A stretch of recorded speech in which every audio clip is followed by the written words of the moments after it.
Hello everyone. तो हम लोग जो स्टार्ट करेंगे ना, हम लोग पढ़ रहे थे डिजीज़ के बारे में और उसी के बारे में जानने वाले हैं। जहाँ तक आपको याद होगा ना, हम लोगों ने पढ़ा था, शायद बैक्टीरियल डिजीज़ वगैरह पढ़ लिया था। वायरल डिजीज़ जो आज में हम लोग चर्चा करने वाले हैं, इसमें जो सबसे इम्पॉर्टेंट है और वो है एड्स। आज हम लोग एड्स और कैंसर, इन दोनों को बहुत अच्छे से जानने वाले हैं। ठीक है, अब बात है कि एड्स, अब बच्चों को भी पता है डिसीज है वायरल डिजीज़। ये वायरल डिजीज़ है, मतलब वायरस से होता है, not a bacterial disease. Okay, याद रखना है। अगर मैं बात करता हूँ एड्स की, ध्यान से समझना है, इम्पॉर्टेंट है ये। सबसे पहला क्वेश्चन तो यही बन जाता है, फुल फॉर्म क्या होगा। तो अगर मैं फुल फॉर्म की बात करूँ ना, अब इसके फुल फॉर्म में ही सब कुछ लिखा हुआ है। एक्वायर्ड इम्यूनो डेफिशिएंसी सिंड्रोम, ये एक तरह का सिंड्रोम है। और सिंड्रोम का मतलब होता है ग्रुप ऑफ सिम्टम्स, मतलब एक ऐसा चीज़ जिसके ढेर सारे सिम्टम्स है। अगर किसी को एड्स हो गया तो उसको बहुत सारा सिम्टम्स दिखने लगेगा, बुखार लग गया है, पेट भी खराब हो गया है, इम्यूनिटी पूरा लॉस हो गया, मतलब ढेर सारी चीज़ दिखने वाली है ना। तो हम लोग पहचान नहीं पाते। सिंड्रोम्स का मतलब ही होता है ग्रुप ऑफ सिम्टम्स होने वाला ही है। इस बात का ध्यान रखना है, ठीक है। अच्छा, अगर मैं इसका फुल फॉर्म की बात करूँ ना, इसी में सब कुछ आंसर है। अब जैसे क्या है ना कि पूछा आता है एड्स में होता क्या है। टाइफाइड में बुखार लग गया, ठीक है, शरीर का टेम्परेचर बढ़ा है। मलेरिया में डायजेशन में भी प्रॉब्लम होने वाला है, बुखार भी आता है। जो भी इसमें क्या होता है, एड्स में क्या होगा, नाम दिख रहा है ना, इम्यूनो डेफिशिएंसी है, इम्यूनिटी की कमी हो गई। अब इम्यूनिटी की कमी हो गई तो क्या हो गया, अब कोई बच्चा वाला भी वायरस आएगा ना, मतलब छोटा सा बच्चा वायरस, मतलब इन द सेंस जो बहुत ही कमज़ोर है, वो भी अच्छा खासा डैमेज कर देगा, क्योंकि इम्यूनिटी कम हो गई है ना। यही तो होता है एड्स में, होना नहीं, बस इम्यूनिटी कम कर दो। अब ऐसा होता है, वायरस करते हैं, हम लोग थोड़ी करेंगे, है ना। तो एड्स में इम्यूनिटी कम हो जाती है, और इम्यूनिटी कमी, दुर्घटना घटी, कोई भी आएगा आसानी से क्या करेगा, डैमेज कर देगा हम लोग को। तो ये तो समझ में आ गया कि ये इम्यूनी का डिफिशिएंसी होने वाला है, मतलब इम्यून का डिफिशिएंसी होने वाला है। अब इम्यूनिटी का एक अलग लेक्चर आने वाला है ना, ये ध्यान में रखना है। अच्छा, अगर मैं बात करूं एड्स होता किसी कारण है, अब क्या ये मजाक हो गया, ये HIV वायरस के कारण होता है। इसका भी फुल फॉर्म आ जाते हैं, HIV के कारण होता है ये। HIV का फुल फॉर्म क्या होगा, अब इसका जो रियल फुल फॉर्म है, ह्यूमन इम्यूनो, अब देखो समटाइम्स वायरस भी लिखाता है, ह्यूमन इम्यूनो वायरस, बुक में ह्यूमन इम्यूनो डिफिशिएंसी वायरस भी दिखेगा, दोनों सही है, कोई दिक्कत नहीं है।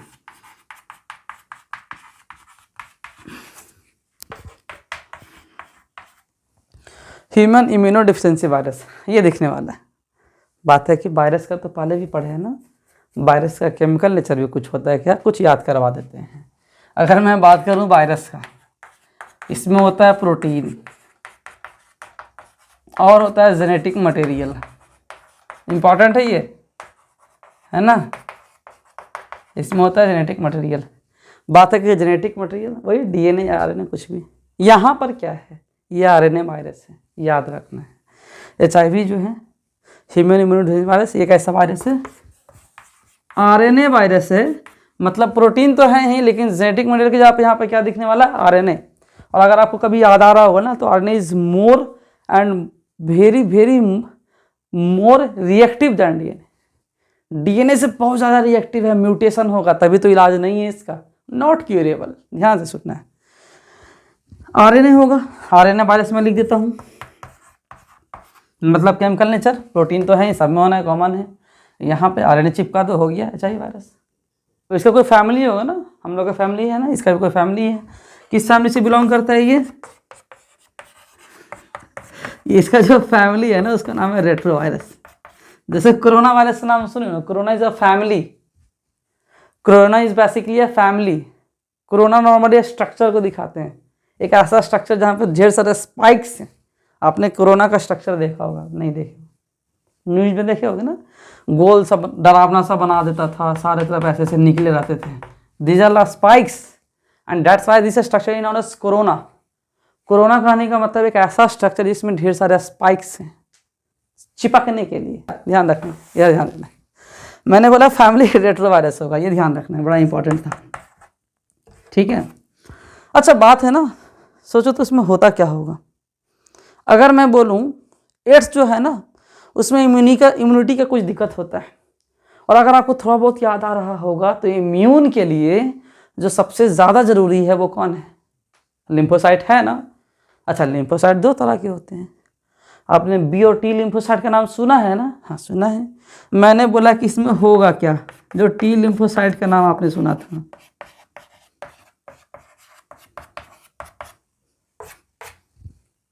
वायरस आएगा, अटैक करते करते खत्म करना स्टार्ट करेगा। अब सोचो क्या होने वाला है। वायरस इसको खत्म करेगा, खराब करेगा जो भी है, ठीक है। अब जैसे ही इसको खराब करेगा तो ये कैसे बी लिम्फोसाइट का हेल्प करेगा? नहीं कर पाएगा। बी लिम्फोसाइट का हेल्प नहीं कर पाएगा तो एंटीबॉडी बनेगा क्या? नहीं बनेगा। तो क्या होगा? शरीर में एंटीबॉडी की कमी होगी, मतलब इम्यून सिस्टम जो है बैठ जाएगा, डाउन होगा।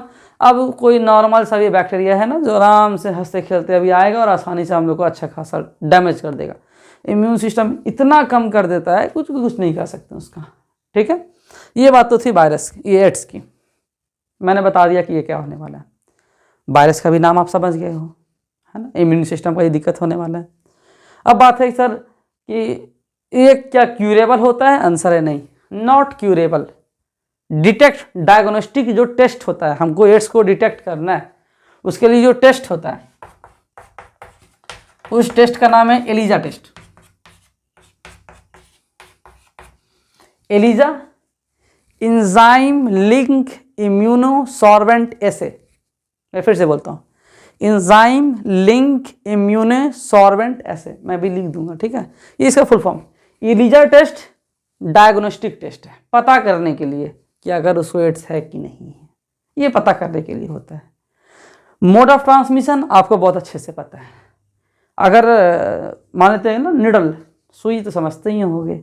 अब एक ही सुई को सबके अंदर घुसा रहे हो, वहाँ से फैलने का चांसेस है। उसके बाद सेक्सुअल इंटरकोर्स, वो तो सभी को पता है, वहाँ से ही फैलने का चांसेस है। बॉडी का फ्लूइड जब मिलता है ना नॉर्मली, जैसे वो ब्लड का हो, जैसे मान लेते हैं कि कोई इंसान है HIV पॉजिटिव है, उसका ब्लड निकाल के किसी दूसरे का अंदर डाल दिए, वो भी हो जाएगा। ये सब मोड ऑफ ट्रांसमिशन है। हैंड शेक से एड्स नहीं फैलता, इस चीज़ का ध्यान रखना है। ऐसा नहीं कि सड़ जाएंगे ना तो हो जाएगा, नहीं ऐसा नहीं है ये, ठीक है, ये ध्यान रखना है।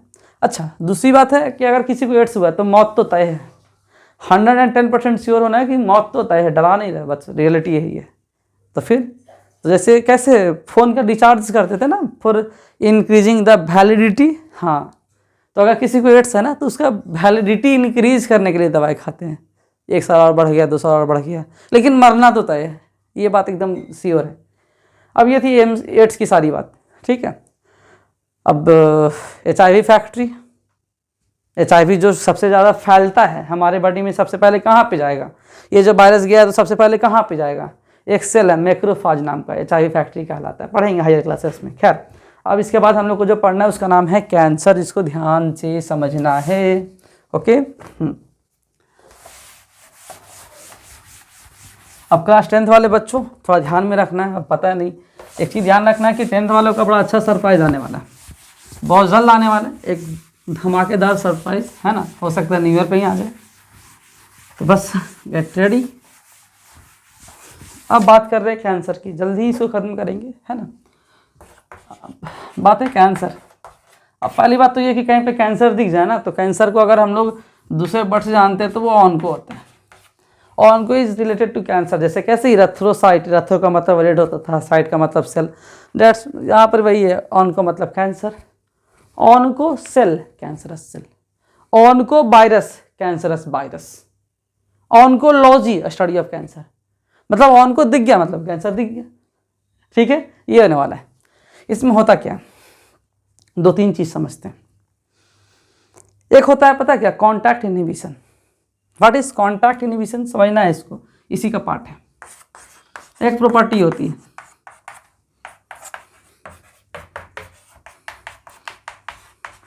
अच्छा मैंने बोला ना कि मेरे पास मान लेते यहाँ का हिस्सा मैंने उठा लिया, ढेर सारे सेल्स है ना, मैंने बनाना स्टार्ट किया।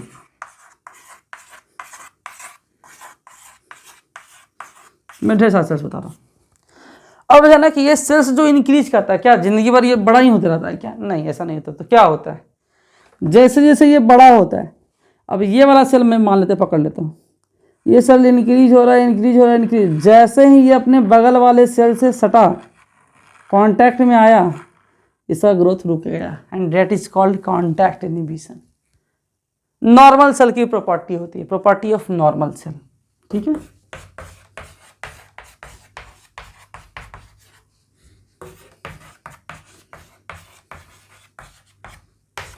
मैं फिर से बोलता हूँ, हमारे बॉडी का कोई भी हिस्सा का सेल है, कहीं का भी हो सकता है, कोई बड़ी बात नहीं है। मैंने मान लेते इस सेल्स को पकड़ लिया, इसको पकड़ लेते इस सेल को, ठीक है।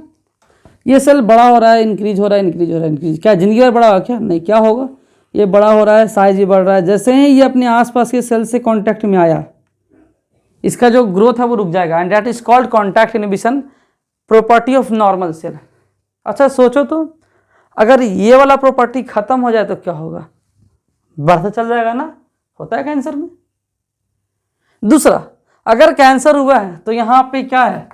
मैंने बोला कि यहाँ पे अनकंट्रोल्ड ग्रोथ होगा, क्योंकि कंट्रोल नहीं है ना, पहले कंट्रोल हो रहा था, अब कंट्रोल खत्म हो गया, कांटेक्ट इनहिबिशन प्रॉपर्टी लूज हो गई है, तो मैंने बोला कि अनकंट्रोल्ड ग्रोथ होगा।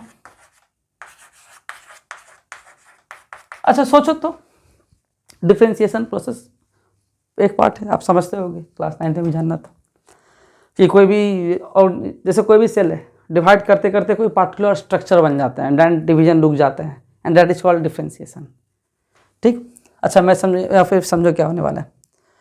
सोचो कि ये सेल डिवाइड कर रहा है, अब ये सेल डिवीजन भी होगा ना, फिर माइटोसिस भी होगा, नंबर ऑफ सेल बढ़ेंगे। यहाँ पर डिवाइड करते ढेर सारे सेल्स आ गए। अब ये स्ट्रक्चर क्या बन गया पता नहीं, बस मास ऑफ सेल बन गया, बस ढेर सारे सेल्स बन गए, कुछ मास बन गया यहाँ पे, थक्का थक्का टाइप का। तो मैंने बोला कि यहाँ पे मास ऑफ सेल बन गया and that is called tumour. तो मैंने बोला कि अनकंट्रोल्ड ग्रोथ के कारण क्या होगा? मास ऑफ सेल बनेगा और इसी को हम लोग क्या कहेंगे? कहेंगे ट्यूमर कहेंगे। ठीक। अनकंट्रोल्ड ग्रोथ के कारण मास ऑफ सेल बन गया, कुछ स्ट्रक्चर पता नहीं चल रहा क्या, बस कुछ है, क्या है वो पता नहीं चल रहा, डिफरेंशिएशन नहीं है। अब मैंने बोला कि जो स्ट्रक्चर मान लेते कुछ बन गया थक्का थक्का टाइप का, अब उस मास ऑफ सेल को मैं ट्यूमर कहूँगा। और ये होता दो तरह का है। अगर आप इसकी बात करो ना, कैंसर, जो ट्यूमर की मैं बात कर रहा हूँ, ये आपको दो तरह के दिखने वाले हैं। एक होगा बेनाइन, एक होगा मैलिग्नेंट। अब ये क्या है? अब जैसे सोचो, मान लेते हैं ना, ध्यान से समझना। यहाँ पे कोई कैंसरस सेल, देखो कैंसरस सेल सभी के पास होते हैं, हर एक इंसान के बॉडी में कैंसरस सेल्स है, डीएक्टिवेटेड फॉर्म में। एक्टिवेट करवाना है, यूवी रे आएगा एक्टिवेट कर देगा, एक्सरे लंबे समय तक रहेगा यहाँ पे एक्टिवेट कर देगा। डीएक्टिवेट फॉर्म में सभी के पास है। अब सुनिए ध्यान से क्या होता है। मैंने बोला कि ट्यूमर मान लेते हैं, यहाँ पे कोई कैंसर सेल्स आ गया। अब सोचो, ये अपने आसपास इतना ज़्यादा तेजी से ग्रोथ करेगा, यहाँ कुछ मास लटक गया, मास ऑफ सेल्स बन गया, ट्यूमर। ठीक। एक है यहीं पे रह गया, सर्जरी से हटा दिए, बेनाइन, स्टैटिक होता है, रुका रहता है, जहाँ पर हुआ बस वहीं पे रहेगा, आसानी से सर्जरी से निकाल लेंगे। मैलिग्नेंट, अब क्या है, ये पूरे बॉडी में फैल रहा है, तो सोचो हर जगह पे ट्यूमर सेल्स बन रहे हैं, तो पूरा बॉडी का चीरफाड़ करोगे क्या? पॉसिबल है क्या? ऐसा नहीं। मूवेबल होते हैं, नॉट स्टैटिक, मूव करते हैं ना, खतरनाक है, क्या कहलाता है? मैलिग्नेंट कहलाता है, ध्यान रखना है। तो मैंने बोला कि देखो ये स्टैटिक होगा और ये मूव करेगा, और एक बड़ी खास बात है, इस मूव करने के प्रॉपर्टी को कहते हैं मेटास्टेसिस। तो अगर क्वेश्चन में आता है कि मेटास्टेसिस किसकी प्रॉपर्टी है, वो मैलिग्नेंट की है, बेनाइन की नहीं है। मेटास्टेसिस कहने का मतलब पूरे बॉडी में वो क्या करेगा? मूव करेगा, तो पूरे बॉडी में फैलेगा, तो सर्जरी करना मुश्किल ही, बहुत ज़्यादा मुश्किल है। समझ में आ रहा है ना? ये तो कैंसर की बात थी। अब कैंसर होता कैसे कैसे है? अलग अलग रेज, वायरस के कारण भी होता है। मैंने शुरू में ही बोला था, ऑनको वायरस उसके कारण हो सकता है। सबसे इम्पॉर्टेंट पता है कि एक्सरे, एक्सरे से होता है। किसी भी प्रेग्नेंट लेडी का एक्सरे नहीं होता है, क्योंकि एक्सरे के कारण क्या होगा ना, अगर एक्सरे में किसी को मैं लंबे देर तक के लिए रख दूँ, 1 मिनट के लिए छोड़ दूँ, एक्सरे का मशीन ऑन करके 1 मिनट के लिए छोड़ दूँ, वहाँ पे पता क्या होगा? वहाँ पे होगा म्यूटेशन। याद रखना, म्यूटेशन कॉजेज कैंसर। में यहाँ पे एक बॉक्स में लिख देता हूँ, mutation causes cancer. Mutation UV ray से भी होगा, एक्सरे से भी होगा, वायरस भी कर सकता है। अगर म्यूटेशन हुआ तो कैंसर हो जाएगा। मैंने उसका टाइप बता दिया है, याद रखना है इस चीज़ों को। धन्यवाद, आज के लिए इतना ही रखते हैं।